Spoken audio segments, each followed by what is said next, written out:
এই প্রথম ঢাকার কোনো মসজিদে স্থায়ীভাবে বসে নামাজ পড়ার জায়গা দেখা গেল। কেউ বসে কোরআন পড়তে পারবেন, দাঁড়িয়ে নামাজ পড়তে অক্ষম হলে তারা বসে নামাজ পড়তে পারবেন। আর বসার জায়গাটা দেখুন, বেশ চমৎকার এবং আরামদায়ক। মসজিদের ভেতরে এরকম সুন্দর ব্যবস্থা করা হয়েছে। ঢাকার মাদানী অ্যাভিনিউ রোডের ইউনাইটেড ইউনিভার্সিটির প্রবেশ মুখে এই মসজিদ আল মোস্তফা, যেখানে 10,000 মানুষ একসঙ্গে নামাজ আদায় করতে পারেন। রয়েছে মহিলাদের নামাজের আলাদা ব্যবস্থা।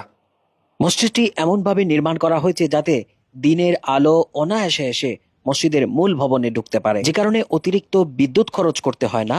মসজিদের এই মূল ভবন ছাড়াও বর্ধিতাংশ রয়েছে, অর্থাৎ গম্বুজের নিচের অংশটি আরো বড়। সব মিলিয়ে এখানে 10,000-এর বেশি মানুষ একসঙ্গে নামাজ আদায় করতে পারেন। কাবা শরীফের আদলে এই মসজিদটির কাঠামো নির্মাণ করা হয়েছে। দেখুন বাইরে থেকে মসজিদটির মূল কাঠামো বা প্রবেশ পথ। মসজিদ আল মোস্তফা মাদানী অ্যাভিনিউ রোডে ইউনাইটেড ইন্টারন্যাশনাল ইউনিভার্সিটির